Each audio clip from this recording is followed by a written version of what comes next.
ये वो केजरीवाल जी है जो अगर एमसीडी कुछ 1% भी बढ़ा दे टैक्स तो सड़कों पे आ जाते हैं, और ये गरीब घर के बच्चों से, जिनको वो नौकरी नहीं देते, जिनको वो स्कूल नहीं दे रहे, जिनको वो कॉलेज नहीं दे रहे, उनको कहते हैं कि तुम्हारे मां बाप से कहो 7% मेरे दोस्तों को दे दे जो एजुकेशन माफिया चलाते हैं। ये वाला मामला केजरीवाल जी ने खुद लिखकर भेजा है, खुद लिखकर नोटिंग भेजी है एलजी साहब को कि एलजी साहब हमें इन बच्चों से ज्यादा पैसे ऐंठने हैं। ये जो बच्चे गरीब घर के जाते हैं ना पढ़ाई लिखाई शिक्षा पाने के लिए, ताकि फिर वो नौकरी पा सके, जिन्हें मैं नौकरी भी नहीं देता हूं। 3,000 नौकरी या कुछ 3,200 नौकरी दी है 7 साल में, 10 लाख का कहकर। ऐसे बच्चों को हमें और टैक्स लगाना है और उनके ऊपर कर्ज लगाना है और उनको उनसे और पैसे लूटने हैं। बता दीजिए केजरीवाल जी कि वो कौन सी फाइल्स आपने देख ली, वो कौन से दस्तावेज आपने देख लिए जिसके आधार पर आपने सत्येंद्र जैन को कोर्ट से ऊपर जाकर कट्टर ईमानदारी का सर्टिफिकेट दे दिया। एक महत्वपूर्ण विषय है जिसके बारे में आपके सामने कुछ बातें रखनी थी। मित्रों, जब मैं छोटा था तब मैं 3 मस्केटियर्स की कहानी बड़ी पढ़ता था। 3 मस्केटियर्स शायद आपने भी पढ़ा होगा, परंतु आज टेलीविज़न चैनल्स पर, न्यूज़ चैनल्स पर 3 मस्केटियर्स ऑफ करप्शन देखने मिल रहा है। 3 मस्केटियर्स ऑफ करप्शन। सबसे पुराना मस्केटियर ऑफ करप्शन तो आप जानते ही है कौन है, AICC, all India corrupt committee, जो बन गई है all India confrontational committee. ED के सामने इनके नेता साइलेंट होते हैं और ये सत्याग्रह के नाम पर सड़कों पर वायलेंट होते हैं। यह है फर्स्ट मस्केटियर ऑफ करप्शन। फिर है सेकंड मस्केटियर ऑफ करप्शन, और वो सेकंड मस्केटियर ऑफ करप्शन ने एक नया मॉडल दिखाया है बंगाल में, TMC model, too much corruption model, the mountain of corruption model, the mountain of cash model. हर रोज एक नया माउंटेन ऑफ कैश दिखाई देता है टेलीविजन स्क्रीन पर कि किस प्रकार से इतना भारी भरकम भ्रष्टाचार किया गया, और वो भी किसके साथ? युवाओं के साथ जो रोजगार का अवसर खोज रहे थे, टीचर बनना चाह रहे थे, मतलब कि टीचर्स के साथ भी, और जो शिक्षा लेने वाले स्टूडेंट्स हैं, both the teachers and those who are taught, इनके साथ स्कैम किया गया। और जब एक के बाद एक सबूत सामने आते गए, कैलकाटा हाई कोर्ट के डिवीजन बेंच का तो ऑर्डर था ही, उस पर कोई कार्रवाई नहीं की गई, परंतु जब एक के बाद एक सबूत सामने आते गए, द माउंटेन ऑफ कैश ऐसे बढ़ता गया, तब जाकर मीडिया के और विपक्ष के दबाव में, मतलब भारतीय जनता पार्टी जो इस पूरे मुद्दे को लेकर बहुत मुखर है बंगाल में खासकर, दबाव में आकर ममता बनर्जी ने अपने नंबर 2 को, मतलब पार्था चैटर्जी को आखिरकार हटाने का काम किया। Finally she took the decision to take her number 2 in government out of government after the mountain of cash and corruption kept piling up day in and day out. अब हो सकता है कि कुछ लोग इस मजबूरी को भी मजबूती के तौर पर पेश करना चाहते हो। Some people are making a virtue out of this necessity that she was forced to make her minister resign, her number 2 resign. Questions will still be asked that why hasn't Mamata Banerjee acted upon Mr. Adhikari, whose daughter's appointment and her application as a teacher had been cancelled by the Calcutta High Court. She has not taken action against Mr. Adhikari. And the very fact is that there is institutionalization of corruption and corruption of every institution in the TMC, too much corruption run government of West Bengal. But for whatever it is worth, Mamata Banerjee and the TMC, which I call as the second musketeer of corruption, has got rid of their number 2 after much pressure. But today I want to talk about the third musketeer of corruption. आज मैं आपसे ये जो तीसरा musketeer है corruption का, उसकी बात करूंगा, और उसका नाम है आम आदमी पार्टी। आम आदमी पार्टी जो तीसरा मस्केटियर ऑफ करप्शन है, और तीनों मस्केटियर्स में एक समानता आप देखिए कि तीनों ही भरपूर भ्रष्टाचार करते हैं, फिर किस प्रकार से विक्टिम कार्ड खेलते हैं, सारी संस्थाओं पर दोष डालने का काम करते हैं और अपने पाप को छिपाने का कुत्सित प्रयास करते हैं। और आज मैं आपको तीसरे मस्केटियर मतलब आम आदमी पार्टी की कहानी सुनाऊंगा, क्योंकि कुछ दिन पहले आपको याद होगा कि थर्ड मस्केटियर ऑफ करप्शन आम आदमी पार्टी के नेता अरविंद केजरीवाल टेलीविजन स्क्रीन पर आए थे। वैसे वो टेलीविजन स्क्रीन में ही आते हैं ज्यादा, विज्ञापन के माध्यम से आए थे शायद, मुझे लगता है। और आकर उन्होंने कहा, मैंने सत्येंद्र जैन की सारी फाइलें देख ली हैं जी, कट्टर ईमानदार है जी, ये उन्होंने आकर कहा। परंतु कल 27 तारीख को, परसों, कट्टर ईमानदारी का जिसका सर्टिफिकेट दिया जा रहा था, उसके कट्टर करप्शन और कट्टर क्रिमिनल बैकग्राउंड का एक फाइंडिंग और एक मुहर लगाने का काम दिल्ली के हाई कोर्ट ने किया है। और मैं आपको पढ़कर सुनाऊंगा दिल्ली हाई कोर्ट की डबल बेंच ने किस प्रकार से अरविंद केजरीवाल के दिए गए कट्टर ईमानदारी के सर्टिफिकेट को कूड़ेदान में डालकर यह बताया है कि सत्येंद्र जैन एक कट्टर क्रिमिनल बैकग्राउंड वाला व्यक्ति है। सत्येंद्र जैन एक कट्टर आपराधिक पृष्ठभूमि वाला व्यक्ति है। मैं आपको पढ़कर सुनाऊंगा, यह दिल्ली हाई कोर्ट का फाइंडिंग है और निर्देश है। Para number 23, page number 15, high court का ऑर्डर है। It is pertinent to note at this juncture that while it is not for the court to issue directions to the chief minister, जाहिर सी बात है court इस मामले में हस्तक्षेप नहीं करता, किसे मंत्री बनाना है नहीं बनाना है, जुरिस्डिक्शन मामले होते हैं वो। It is the duty of this court to remind these key duty holders about their role with regard to uphold the tenets of our constitution. ये हमारा फर्ज है कि हम केजरीवाल जी को याद दिलाए कि संविधान की जो सिद्धांत है और मर्यादा है, उसकी संरक्षण के लिए वो कटिबद्ध होने चाहिए। आगे कहता है court, The Council of Ministers has a collective responsibility to sustain and uphold the integrity of the Constitution of India, and it is for the Chief Minister to act in the best interest of the state and to consider as to whether a person who has a criminal background or who has been charged with offenses involving moral turpitude should be appointed and should be allowed to continue as a minister or not.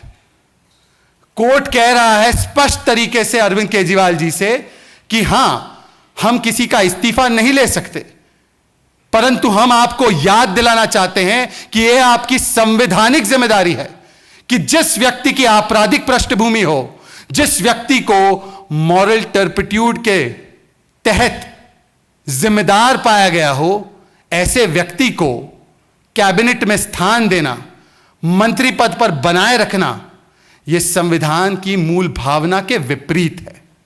आगे court कहता है para 24 में, good governance is only in the hands of good people. There is a presumption that the chief minister will be well advised and guided by the constitutional principles, जो बाबा साहेब आंबेडकर जी के principles है।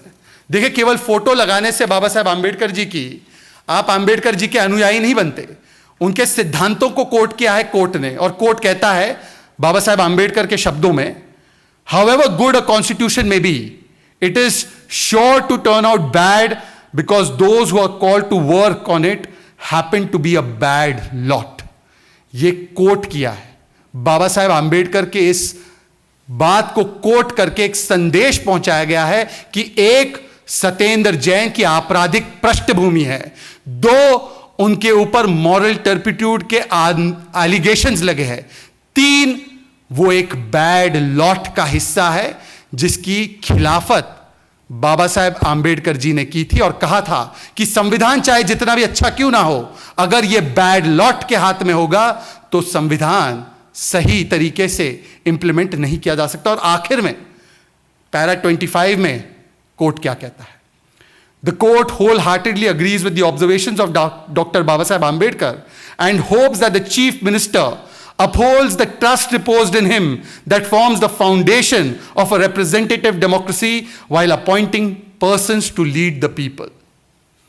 अब Arvind Kejriwal ji YouTube पे free video के माध्यम से या दिल्ली के जनता के गाड़ी कमाई से दिए गए विज्ञापन के माध्यम से या आपके वन प्रेस कॉन्फ्रेंस के माध्यम से जरा मुझे यह बताइए कि इस आदेश के बाद स्पष्ट नहीं होता कि केजरीवाल जिसे कट्टर ईमानदार कहते हैं वो तो कट्टर क्रिमिनल बैकग्राउंड वाला व्यक्ति है, वो तो कट्टर हवालेबाज है, वो तो कट्टर आपराधिक पृष्ठभूमि वाला व्यक्ति है।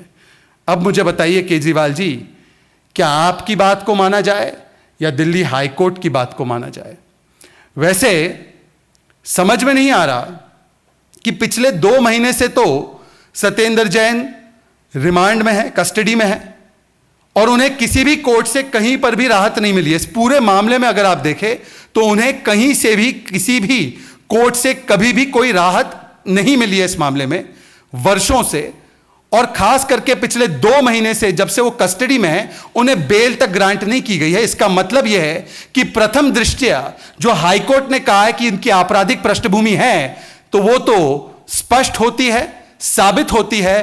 परंतु केजरीवाल जी, ऐसी क्या मजबूरी है, ऐसी क्या मजबूरी है कि ममता दीदी तक अपने नंबर 2 को सैक कर देती है, इस्तीफा ले लेती है, परंतु आप अपने नंबर 2 को सैक नहीं कर पा रहे हैं, उनका इस्तीफा नहीं ले पा रहे हैं।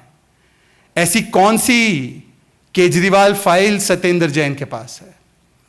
ऐसी कौन सी फाइल्स है सत्येंद्र जैन के पास? Which files of Kejriwal does Mr. Satyendra Jain, the man with the criminal background, have that Mr. Kejriwal, who spoke about Kattar Imandari, whose entire call to politics has been about clean and transparent politics, about honest politics, is unable to get the resignation of a man who has been called as a hawalebaz by the High Court, who has been called as a man with a criminal background by the High Court.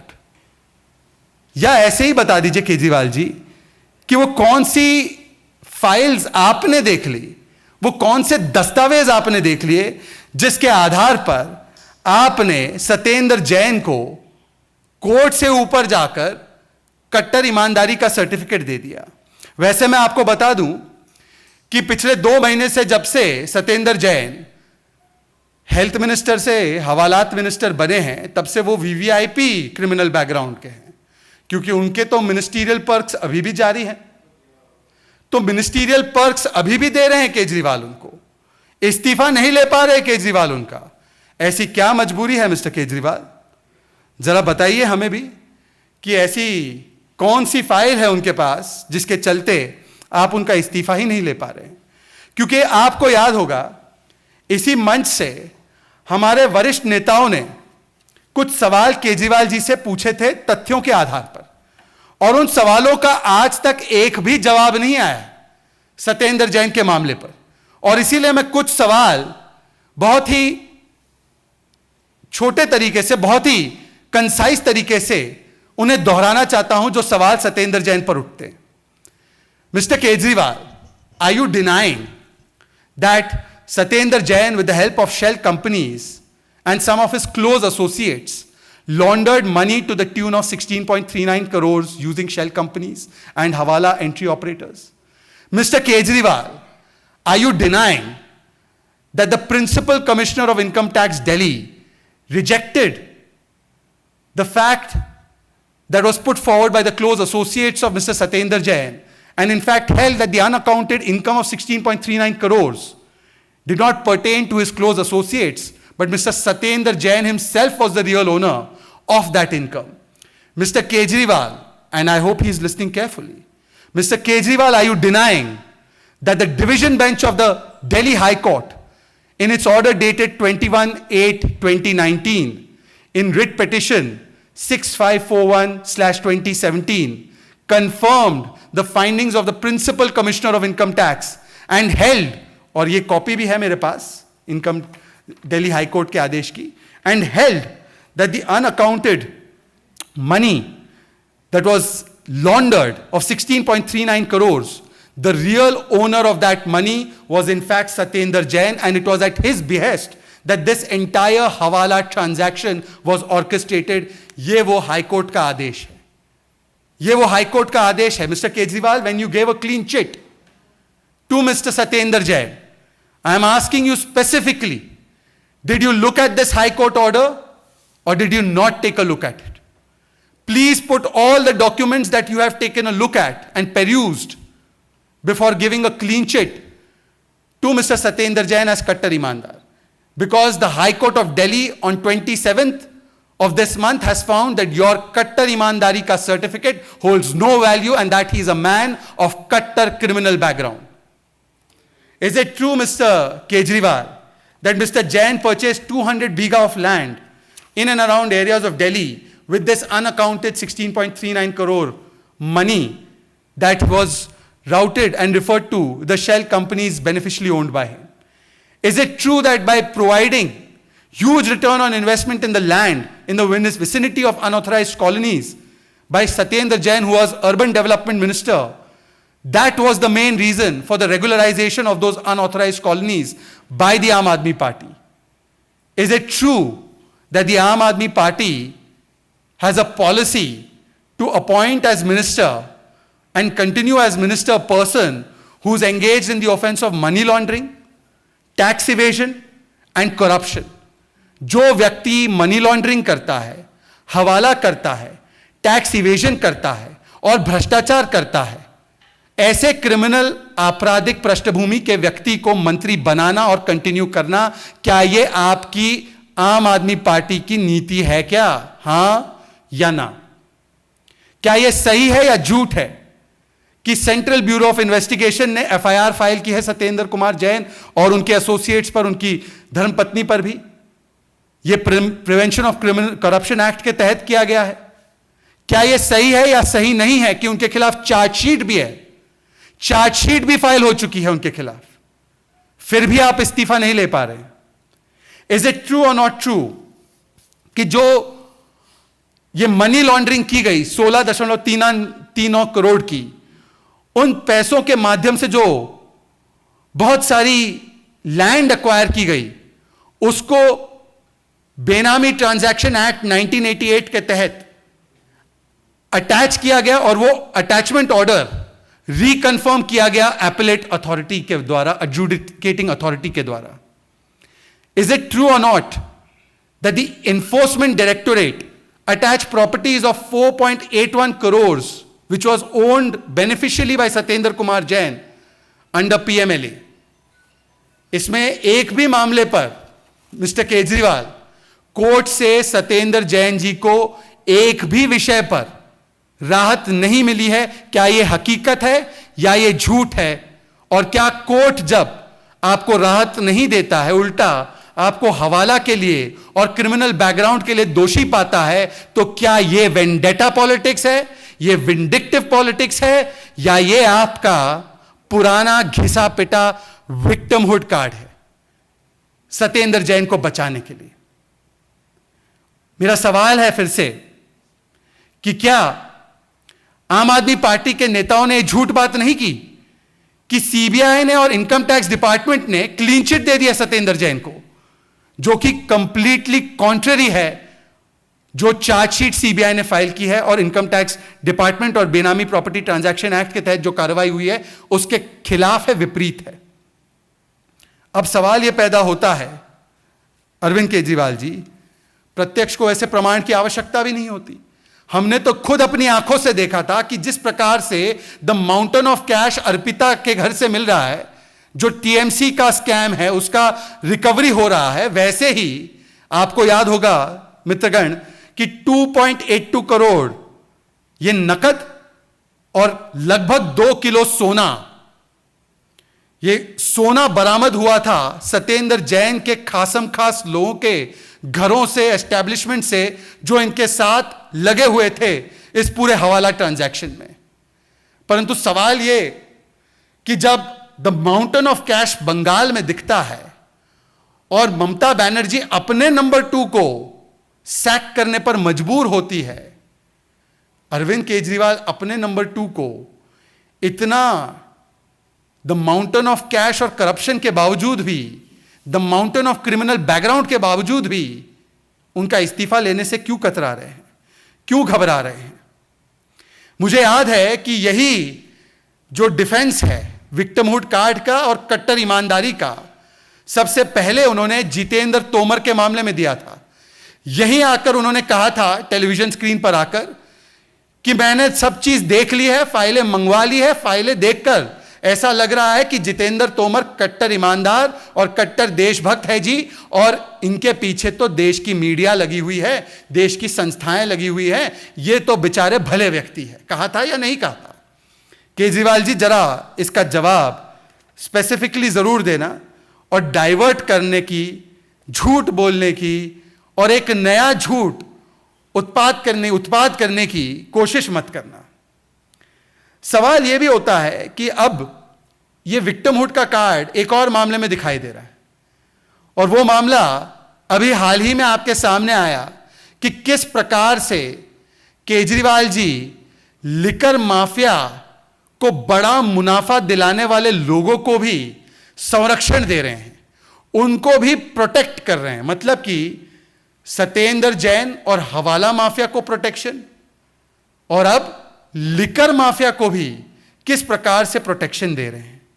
हमने इसी मंच से, मीनाक्षी लेखी जी हमारी केंद्रीय मंत्री है, उन्होंने सिलसिलेवार तरीके से कई बिंदु उठाए थे कि किस प्रकार से नियमों का, कानूनों का, कैबिनेट का और बहुत सारी व्यवस्थाओं का उल्लंघन करके एक्साइज डिपार्टमेंट और उसको चलाने वाले लोगों ने किस प्रकार से लिकर माफिया की भरपूर कमाई कराई, अवैध तरीके से, कानूनों को ताक पर रखकर 30-30 करोड़ के ईएमडी जो रिफंड नहीं होने चाहिए थे, उन्हें रिफंड करवा दिया। 144 करोड़ का बड़ा मुनाफा, रिलैक्सेशन जो नहीं देना चाहिए था, वो दे दिया लिकर माफिया को। 50 रुपए प्रति क्रेट अंतर्राष्ट्रीय लिकर कंपनियों को डिस्काउंट के रूप में दे दिया, ताकि हम लोग तो घर घर, मोहल्ले मोहल्ले तक नल से जल पहुंचाते, ये लोग मोहल्ले मोहल्ले तक नशा पहुंचाना चाहते थे, तो डिस्काउंट दे दिया, पीने की उम्र घटा दी, ड्राई डेज कम कर दिए, ताकि दिल्ली नशा मुक्त नहीं नशा युक्त हो जाए। साफ पानी पहुंचे ना पहुंचे, आपके घर और मोहल्ले तक, चाहे वो मंदिर हो, मस्जिद हो, स्कूल हो, आरडब्ल्यूए का कोई संस्थान हो, वहां तक नशा दारू जरूर पहुंचे, और उन दारू माफिया को पूरा संरक्षण केजरीवाल जी ने दिया। इसीलिए जब चीफ सेक्रेटरी की रिपोर्ट पर, आप ही के सरकार के चीफ सेक्रेटरी के रिपोर्ट पर जब एलजी ने सिफारिश कर दी कि सीबीआई की जांच हो जाने दीजिए, तो उसमें भी वही विक्टिमहुड कार्ड, वही संरक्षण देने की पूरी प्रक्रिया जो आपने देखी थी सत्येंद्र जैन के मामले में, वही डायलॉग कि ये भी कट्टर ईमानदार है जी। आज सवाल आपसे बनता है केजरीवाल जी कि ये कट्टर ईमानदारी का सर्टिफिकेट जिसको आप दे रहे हैं, थमा रहे हैं, ये किस आधार पर थमा रहे हैं? क्यों आप एक जांच से भाग रहे हैं? सत्येंद्र जैन और एक्साइज डिपार्टमेंट में धांधली करने वाले इन मंत्रियों के खिलाफ एक्शन लेने से क्यों कतरा रहे? Why you so disturbed and scared, Mr. Kejriwal, of taking action against those who are prima facie guilty of corruption of the highest scale? आपने तो बार बार प्रोटेक्शन दी है ऐसे लोगों को। मुझे याद है जब ताहिर हुसैन, इनको कोर्ट ने यूएपीए के तहत इनकी बेल को रिजेक्ट किया, तब भी आम आदमी पार्टी के नेता जैसे अमानतुल्लाह खान, इन्होंने आकर ताहिर हुसैन का भी बचाव किया, बहुत सारे भ्रष्ट नेताओं का बचाव किया। और अब जब इन बातों का जवाब नहीं है, इन सवालों का जवाब नहीं है, आज भी देखना अगर प्रेस कॉन्फ्रेंस करेंगे तो फिर से विक्टिमहुड कार्ड ले आएंगे। विक्टिमहुड कार्ड नहीं चलता है तो एक झूठ की फैक्ट्री चलाएंगे, फेक न्यूज फैक्ट्री, और उस फेक न्यूज फैक्ट्री में जो आपने देखा होगा कि अपने पाप पर पर्दा डालने के लिए एक फेक न्यूज चला रहे थे कि हमें विदेश नहीं जाने दे रहे, हमें सिंगापुर का सैर नहीं करने दे रहे। सोचिए कि जनता की गाड़ी कमाई से देश के पैसों पर सिंगापुर जाने का, विदेश जाने का इतना उनको मन में लालच था, इतना उनको लालसा थी, और वो भी ऐसे कॉन्फ्रेंस में जो मेयर स्तर की कॉन्फ्रेंस है, जो मेयर के लेवल की कॉन्फ्रेंस है। पर उसमें भी झूठ बोला गया। उसमें झूठ ये बोला गया कि हमें जाने नहीं दिया जा रहा। अब मैंने देखा है कुछ मीडिया चैनल्स के माध्यम से यह खबर सामने आई है, और यह लेटर भी मुझे आप ही के मीडिया के माध्यम से मिला है। यह पत्र है सिंगापुर की मिनिस्ट्री का 26 जुलाई का। सिंगापुर की मिनिस्ट्री ऑफ फॉरेन अफेयर्स ने पत्र लिखा है केजरीवाल जी को, और वो लिखते हैं इस पत्र में कि जो डेडलाइन थी, जब तक कि आपको भेजना था अपनी एप्लीकेशन, वो डेडलाइन थी 20 जुलाई की। हमने आपको 15 तारीख को भी रिमाइंड कराया कि डेडलाइन 20 जुलाई की है, तो हमें भेज दीजिए आप अपना एप्लीकेशन। परंतु आपने एप्लीकेशन जो भेजा वो डेडलाइन के बाद भेजा। मतलब कि जिस दिन पर ऑटोमेटिकली ये इनविटेशन जो सिंगापुर की तरफ से आया था उनको, वो एक्सपायर हो गया। The application, the invitation automatically expired on 20th of July. This letter has been written by the Singapore Ministry of Foreign Affairs that it has expired on 20th of July. You have not sent your application in time. Now on 26th July we are writing this to you and telling you that you are late in doing so, and we had reminded you on 15th July. तो जिन लोगों ने application ही deadline के बाद भेजा, जब invitation expire हो गया, अब वो इस पूरी बात का ठीकरा किसी और पर डालने की कोशिश कर रहे हैं।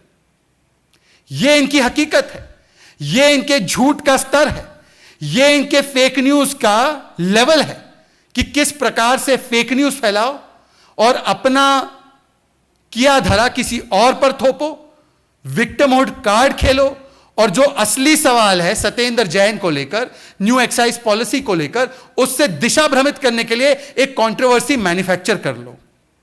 वैसे मैं आपकी स्पष्टीकरण के लिए दो और बिंदु डाल दूं। यह भी मैंने मीडिया से ही देखा है कि उसी समय पर यह मामला एमईए को भी पूछा गया था, और उनके स्पोक्सपर्सन ने, मुझे लगता है 20 जुलाई को ही आसपास यह सवाल उनसे पूछा गया था, तो उन्होंने भी टेस्टिफाई किया, उन्होंने भी बताया कि अरविंद केजरीवाल की तरफ से हमें कोई रिक्वेस्ट आई ही नहीं है। तो मतलब रिक्वेस्ट आप इनविटेशन के एक्सेप्टेंस के डेडलाइन के एक दिन बाद भेजे, फिर जब वो एक्सेप्ट ना हो तो उसका दोष आप किसी और पर डालें। और वैसे भी अरविंद केजरीवाल जी, आप गुस्सा है, आपको विदेश जाने नहीं मिल रहा है, गुस्सा तो इस बात का होना चाहिए कि भाई मेयर लेवल की कॉन्फ्रेंस में एक मुख्यमंत्री को बुलाया जा रहा है, तो क्या आपको वो मेयर स्तर का ही समझ रहे हैं?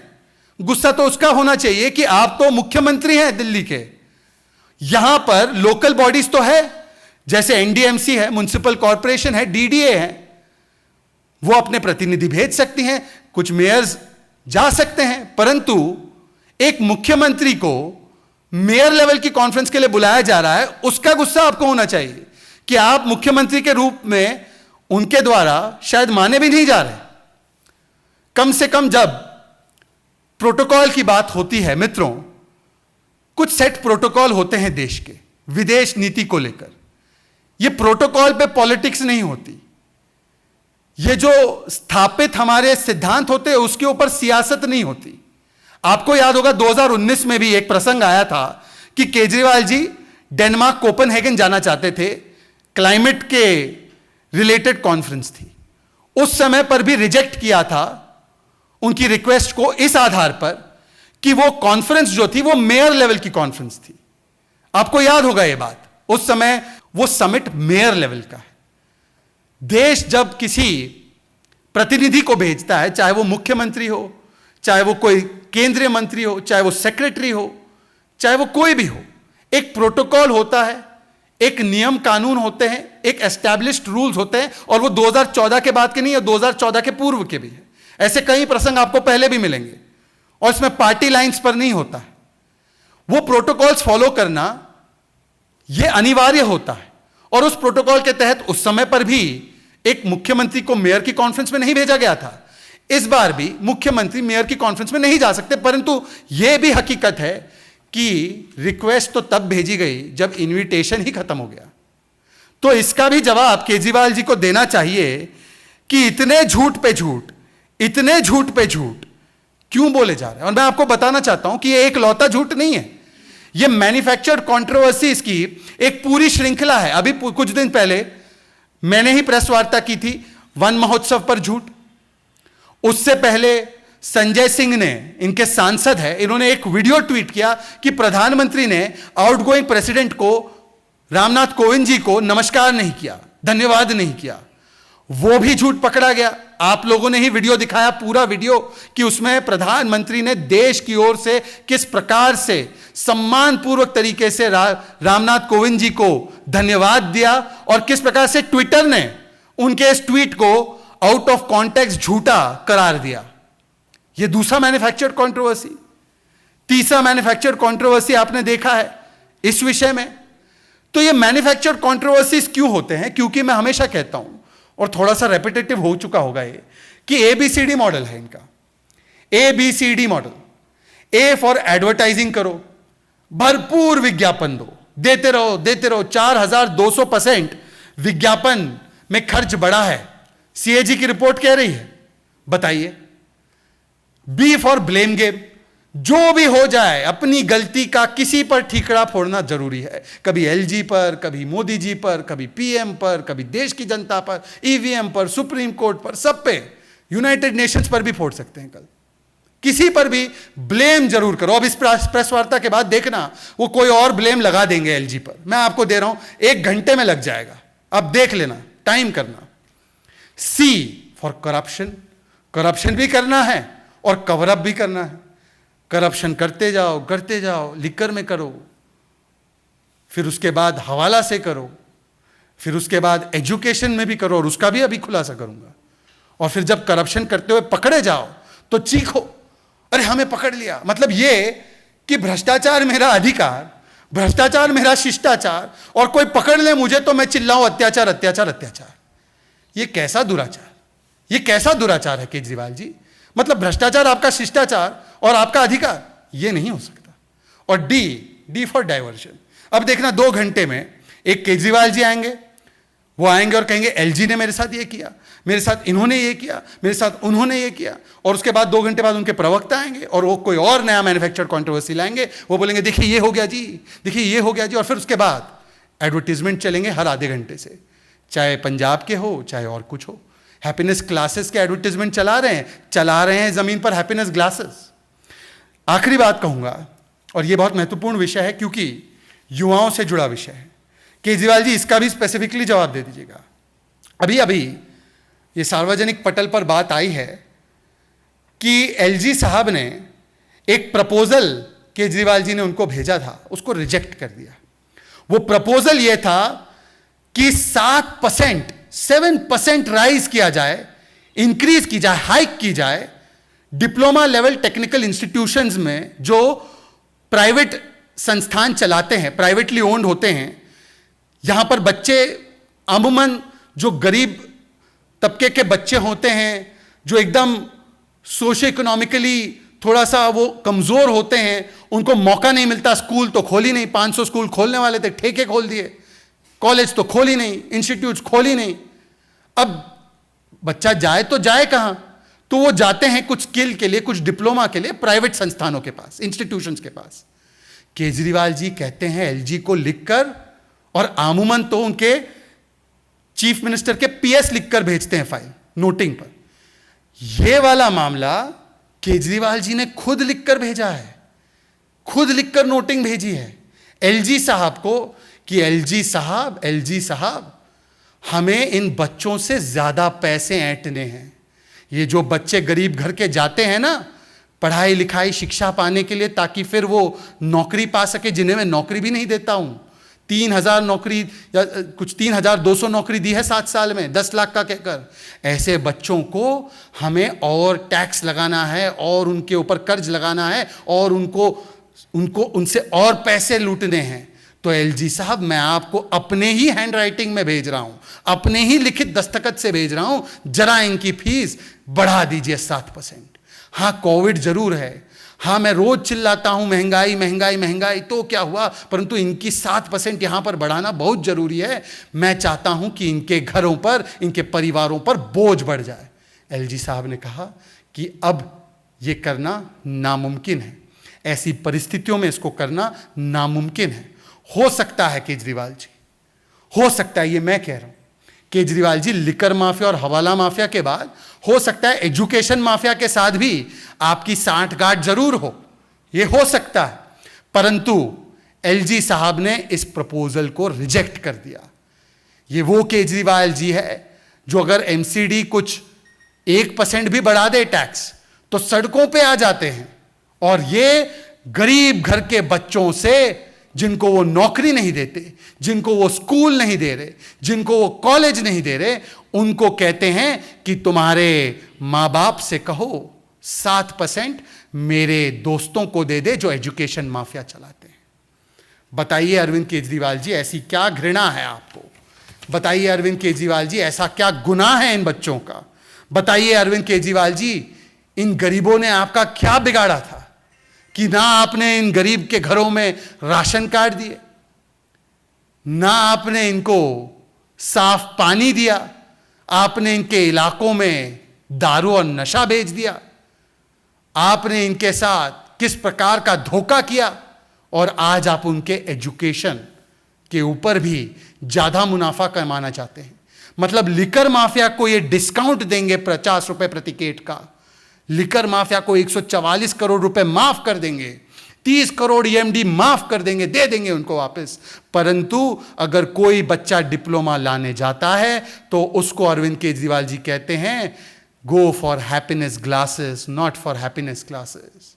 Don't go for diploma classes, go for happiness classes. आप जाकर नशा और दारू ले लो कम कीमत वाली, परंतु आपको एजुकेशन में तो बढ़ी हुई फीस बढ़ानी होगी और देनी होगी। यह है हमारे सवाल। मुझे उम्मीद है अरविंद केजरीवाल जी, जो आपको सवाल पूछा गया है सत्येंद्र जैन के बारे में और excise duty, excise liquor policy के नाम पर स्कैम करने वाले जो सारे मंत्री हैं, उनके ऊपर आप कार्रवाई करेंगे और बताएंगे कि बंगाल में नंबर 2 की आ गई बारी, अब क्यों नहीं हो रहा है सत्येंद्र जैन का इस्तीफा जारी। उन दो नेताओं को जो वो फेक न्यूज़ की फैक्ट्री चलाते हैं, उसका जवाब हाईकोर्ट में ही जाकर देना चाहिए। ये कानूनी एक प्रोसेस है, उस पर मुझे लगता है कोर्ट ने जो कहा है, that in itself is a very big statement about the fake news factory that is being propagated. But having said that, I think संसद का सम्मान करना, राष्ट्रपति पद का सम्मान करना, संसदीय प्रणालियों का सम्मान करना, सेना का सम्मान करना, देश का सम्मान करना, एक व्यक्ति के विरोध में उतरते उतरते जो हमारी लोकतांत्रिक संस्थाएं हैं उनको आघात और चोट पहुंचाना, ये कुछ परिवार तंत्र में विश्वास रखने वालों की परंपरा बन चुकी है। और मुझे लगता है कि बापू के सिद्धांतों की हत्या तो बापू के नाम को फर्जी तरीके से अपने नाम में जोड़कर करने वाले लोगों ने बहुत पहले ही कर दी थी। अब सत्याग्रह के नाम पर किस प्रकार से हिंसक हत्याग्रह सड़कों पर हो रहा था भ्रष्टाचारियों को बचाने के लिए, क्या ये सिद्धांतों पर बापू के चल रहे थे? तो बापू के सिद्धांतों की हत्या जो लोग बापू के नाम को अपने सरनेम में लगाते हैं, ये लोग तो कई वर्षों से कर रहे हैं। और अगर वो आज भी संसद, सेना, राष्ट्रपति, इन सभी संस्थाओं का अपमान करते हैं, तो वो बताता है कि उनके लिए लोकतंत्र नहीं बल्कि केवल परिवार तंत्र ही मायने रखता है।